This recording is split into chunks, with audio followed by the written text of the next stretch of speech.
રાજ્ય પર જાણે 12 માસ વરસાદનું સંકટ રહેતું જ હોય અને છેલ્લા ઘણા સમયથી વરસાદી સિસ્ટમ બનવાને કારણે ગુજરાતના ખેડૂતોને સતત ફટકા પડી રહ્યા છે। ગરમીની શરૂઆત થઈ અને બીજી વાર કમોસમી વરસાદ આવી ગયો અને આ સ્થિતિમાં ખેડૂત અટવાયો છે। ચિંતાજનક બાબત એ છે કે 24 કલાક સુધી વરસાદની શક્યતાઓ રહેલી છે અને ત્યાર પછી વધુ એક વરસાદી સિસ્ટમનું સંકટ તો ખરી જ। ત્યારે જુઓ ક્યાં કેવો થયો વરસાદ।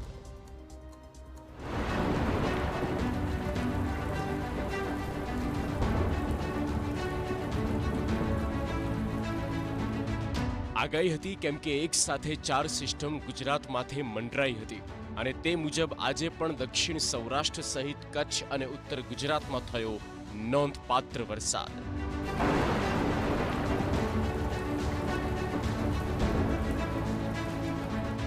કમોસમી વરસાદ બન્યો મુશ્કેલીનો વરસાદ।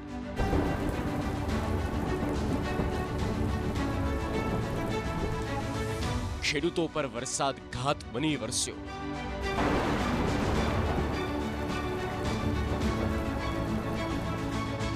હજુ 24 કલાક સુધી નહીં મળે રાહત।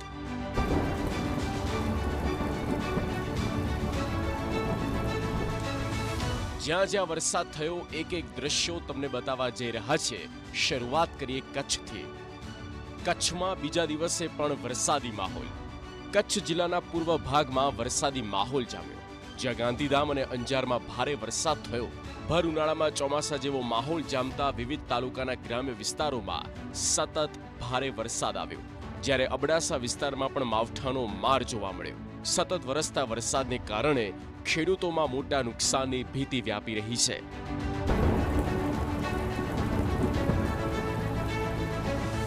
તો આ તરફ મુન્દ્રા શહેર અને ગ્રામ્ય વિસ્તારોમાં વરસાદી માહોલ જામ્યો। કમોસમી વરસાદ થયો। વહેલી સવારથી કાળા ડિબાંગ વાદળો ઘેરાતા વરસાદની શરૂઆત થઈ, જેના કારણે શહેરના માર્ગો પર પાણી ભરાઈ ગયા। હવામાન વિભાગની આગાહી મુજબ કચ્છમાં સતત કમોસમી માવઠું રહેવાની શક્યતા વ્યક્ત કરવામાં આવી રહી છે। વેરાવળમાં આવ્યો મધ્યમ વરસાદ। ગીર સોમનાથ જિલ્લાના વેરાવળમાં માત્ર 2 કલાકમાં 1 ઇંચ જેટલો વરસાદ થતા વીજળીના કડાકા ભડાકા સાથે વરસાદની શરૂઆત થઈ। શહેર અને ગ્રામ્ય વિસ્તારમાં હાલત બેહાલ બની ગઈ। ભર ઉનાળામાં ચોમાસા જેવો માહોલ સર્જાતા કમોસમી વરસાદથી ખાસ તો કેરી જેવા પાકને મોટું નુકસાન થયું છે। વેરાવળમાં 1 ઇંચથી વધુ વરસાદ। વેરાવળમાં પરોઢે વાતાવરણમાં એકાએક પલટો આવ્યો। 20 મિનિટ સુધી ધોધમાર વરસાદ થયો। ભારે પવન અને ગાજવીજ સાથે વરસાદ ખાબકતા લોકોની મુશ્કેલી વધી। ખાસ તો શાકભાજીની હરાજી નીકળેલા ખેડૂતોની હાલત કફોડી બની ગઈ, તો સટ્ટા બજાર વિસ્તારમાં જળબંબાકારની સ્થિતિ સર્જાઈ। માત્ર થોડા વરસાદમાં જાણે ચોમાસું હોય તેમ રસ્તા પર પાણી ફરી વળ્યા અને જેના પગલે સ્થાનિકોમાં તંત્ર વિરુદ્ધ રોષ જોવા મળ્યો।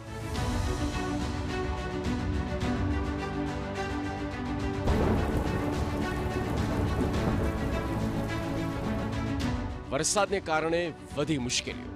કલ્યાણપુરમાં 1 ઇંચથી વધુ વરસાદ। દ્વારકામાં આજે ફરી કમોસમી વરસાદની એન્ટ્રી થઈ। સતત વરસેલા વરસાદને કારણે શહેરના માર્ગો પર પાણી ભરાઈ ગયા। દ્વારકાની શાક માર્કેટમાં વેપારીઓ અને ગૃહિણીઓની સવાર બગડી ગઈ। આસપાસના ગામડાના વિસ્તારોમાં પણ વરસાદી માહોલ જામ્યો।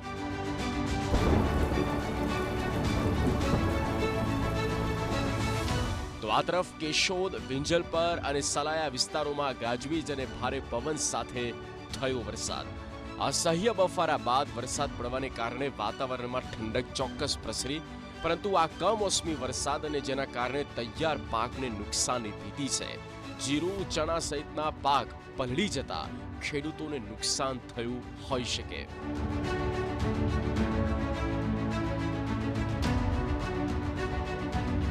પોરબંદરમાં પણ છૂટો છવાયો વરસાદ।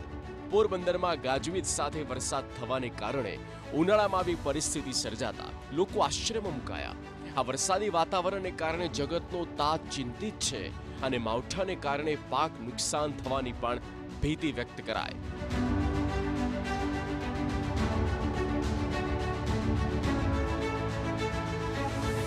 જામનગરમાં વરસાદની અણધારી પધરામણી। જામનગર શહેરના વાતાવરણમાં અચાનક પલટો આવ્યો અને સવારથી આકાશમાં કાળા ડિબાંગ વાદળો છવાઈ ગયા। ધીમે ધીમે આ કમોસમી વરસાદ વરસ્યો અને ભર ઉનાળામાં માવઠું થવાને કારણે ધરતીપુત્રોની ચિંતા વધી.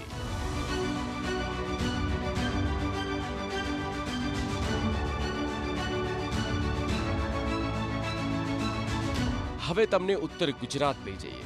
ત્યાં જુઓ કેવું રહ્યું આજનું વાતાવરણ. વહેલી સવાર સુધી થયો એક ધારો વરસાદ. વાવ-થરાદ જિલ્લામાં મોડી રાત્રે કમોસમી વરસાદ થયો, જેમાં લાખણી, દિયોદર, થરાદ સહિતના તાલુકામાં માવઠું પડ્યું.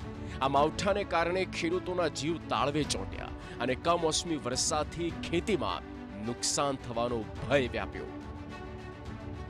આમ રાજ્યમાં ખાસ તો સૌરાષ્ટ્રના કેટલાક ભાગો અને કચ્છ સહિત ઉત્તર ગુજરાતમાં વરસાદ વિલન બનીને વરસ્યો છે. Bureau report, TV9.